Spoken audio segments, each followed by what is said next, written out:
I went for 5 days, 120 hours with no food.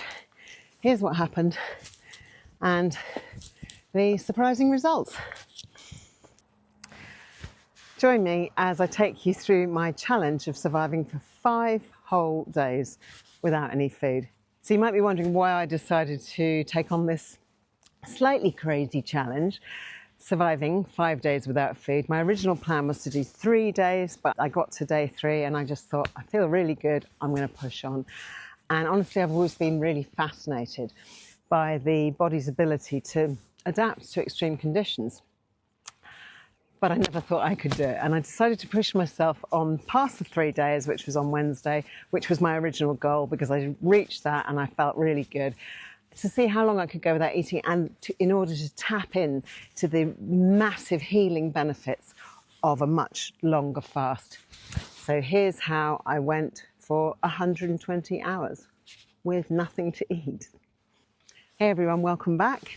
If you saw my last video, I've been taking you through my intentional extended fasting journey. So today I want to dive deeper into the healing benefits of fasting, what's actually happening inside your body when you go beyond just skipping meals or just eating in a reduced window and you enter that true repair and regenerate zone. Why fasting is built into our DNA. So first, let's get one thing straight. Fasting is not just some trendy diet. It's been biologically programmed into us from way off in our hunter-gatherer days, our hunter-gatherer ancestors. They weren't eating 6 small meals a day. They cycled between fasting and feasting depending on availability of food. And over thousands of years, our bodies have evolved to really thrive in those exact conditions. And we are very similar to those people who came before us all those thousands of years ago. But here we are today. We eat constantly. We are snacking, grazing, late night fridge raiding.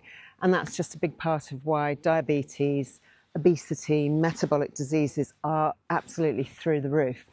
Our bodies never get the chance to really tap into their fasting superpowers.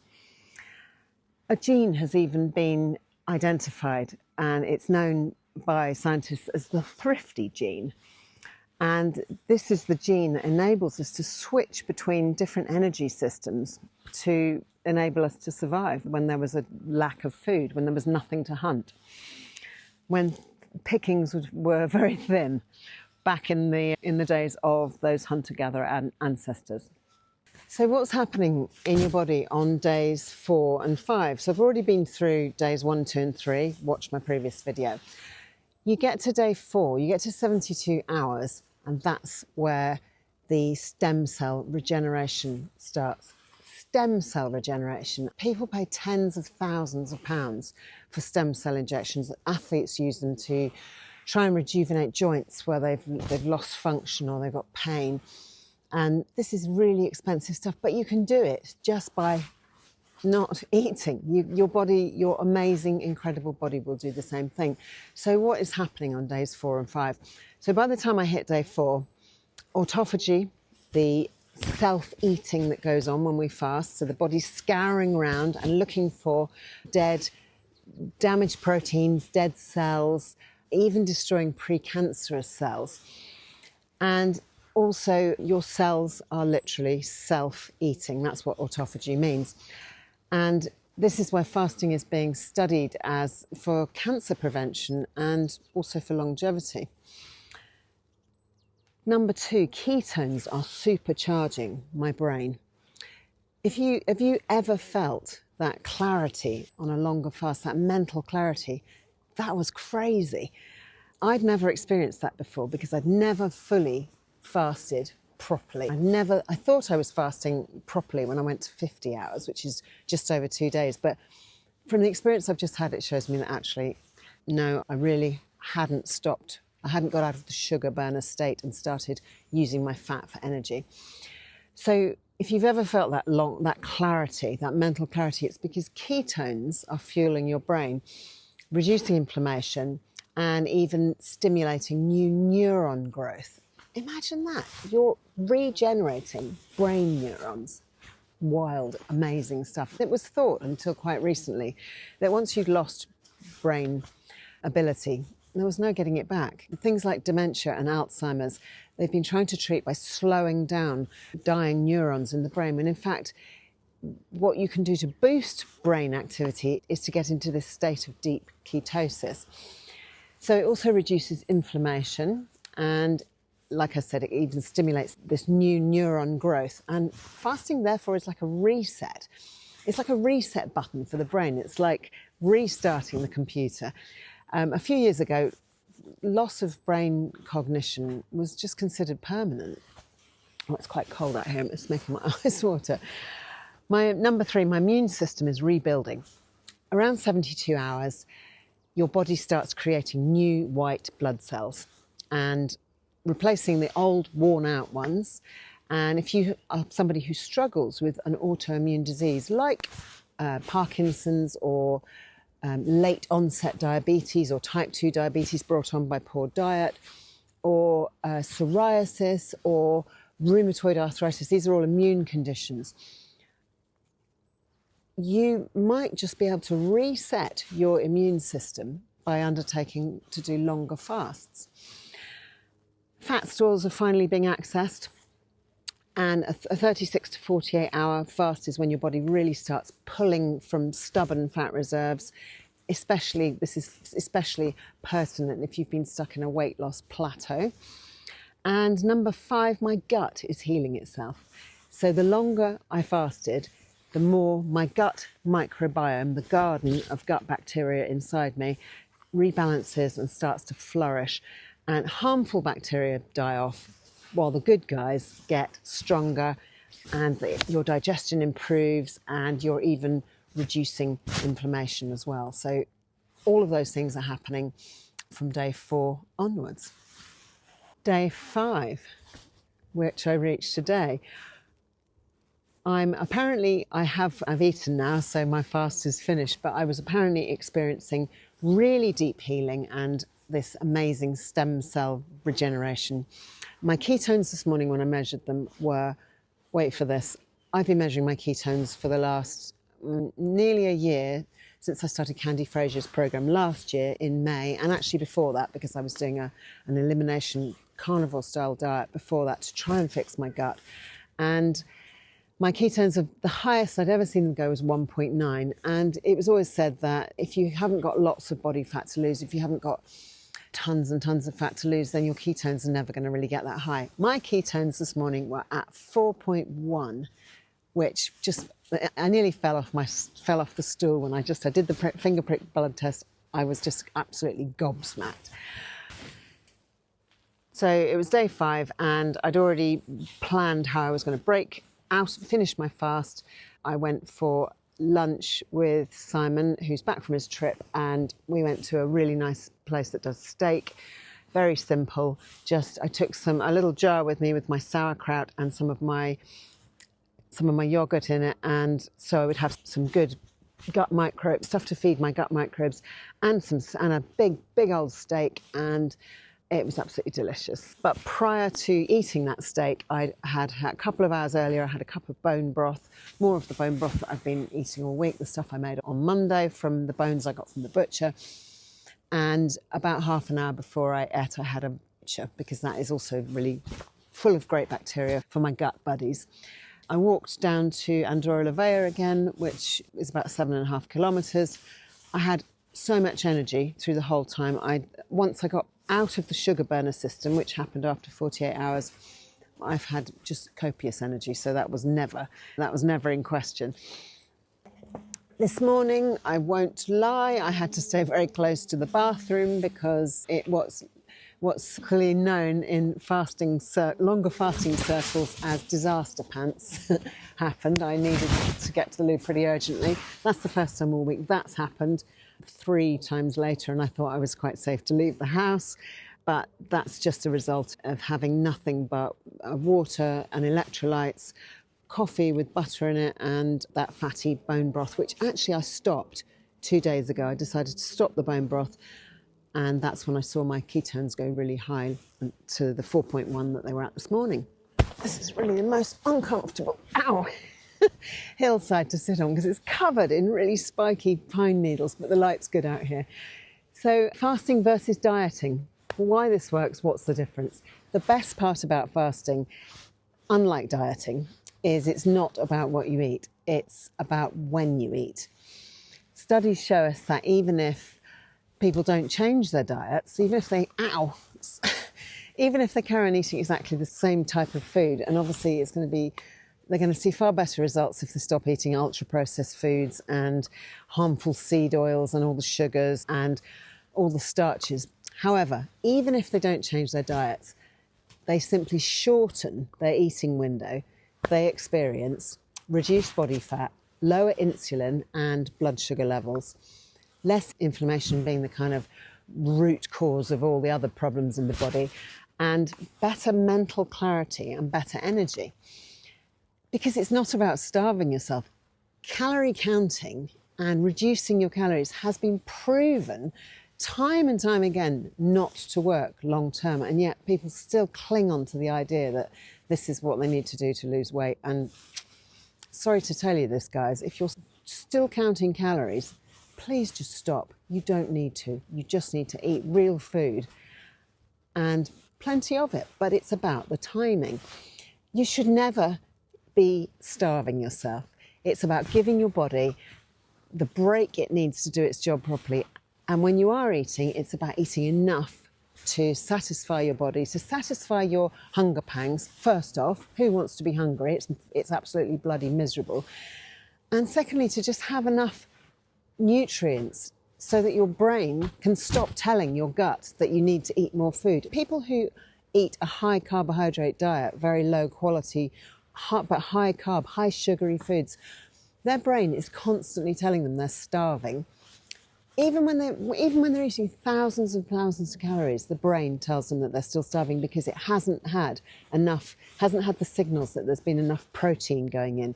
And until you eat enough fat and protein, what are you doing? Come up here. Your brain is just going to keep telling you that you're hungry. You will never get rid of those desires to eat where's your ball? Eat all the wrong kinds of foods. What I've learned is if we just get out of the way long enough and just allow it, our body can start. Don't knock the tripod. Come here. If we just get out of the way long enough, our body can start to heal itself. It's absolutely incredible. We never give ourselves that opportunity. We just firefight. And for me personally, I was always a habitual grazer. All my life, I've just grazed. Gone from one meal to one snack to another meal, and always overeating. And I never allowed myself to go hungry.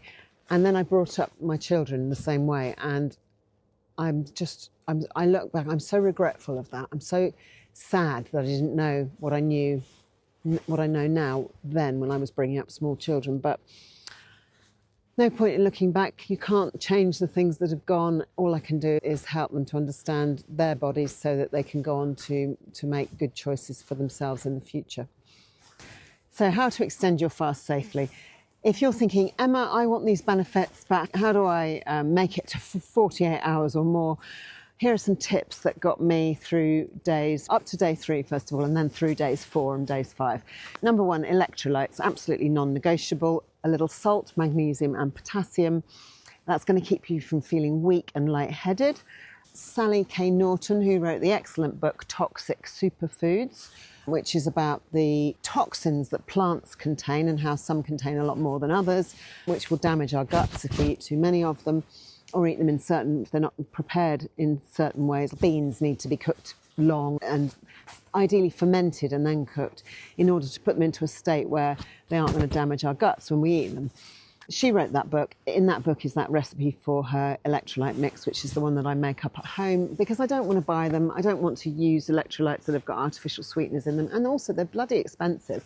So it was just better you can buy those big packs of the magnesium, the 2 types of potassium and the salt. And you can add things like lemon juice and stevia if you need it to be sweeter. But I just put a teaspoon of that into water and I just sip it through the day. And it stops me from ever getting any cramps. Because a lot of people find when they fast they get like really bad leg cramps or muscle cramps, or as Americans call them, Charlie horses. I've only just learnt that recently. No Charlie horses at all, because I was taking my electrolytes. Number 2 is keep busy. If you're going to sit around thinking about food or looking at food porn on Instagram, you're going to really struggle. That was fine because I had a really busy week. I was just active and busy all the time. And the only point where I did slightly suffer from that food thing was yesterday I went to the hairdresser, and Damien, my lovely hairdresser, starts telling me about fabulous restaurants in France that he knows, and in Barcelona, and places that I should go to, recommending places, talking about delicious pasta here and amazing steak here. And I was just thinking, God, whilst I wasn't actually hungry, I was so bored of not eating. So that was the only time that was a bit like, oh, just stop talking about food.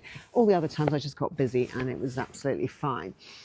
So you stay productive, go for a walk, just get stuck into a project, do anything. Make sure you're really busy at work, do anything rather than think of food, but keep hydrated. I had a coffee with butter in the morning on every day. I blended it so it was like a buttercino. That was because you can, if you're dirty fasting like I was, you can have a bit of fat and still not break out of your fasted state. And I also had bone broth on days 1, 2 and 3, but I didn't on day 4 and 5, and that's when I really saw my ketones go sky high. So I really wanted to make sure, since I'd gone that far, I wanted to make sure I was going to get that benefit of that stem cell production. So that's why I stopped the bone broth. But I had no hunger by that stage, because once you've tapped into that fat burning state, you don't have hunger anymore. It's just like, oh, amazing. Who knew? Certainly I didn't for the entire rest of my life. Embrace the ketone high. That surge of energy that you get, it's a surge of energy. Ride it and use it to get work done. You've got this amazing mental clarity. I did so much work, my one-to-one with health coaching clients. I did so much work over the last few days, and so much. I was doing research, and it was just like my brain was on. I felt limitless, like the movie Limitless. I felt like that.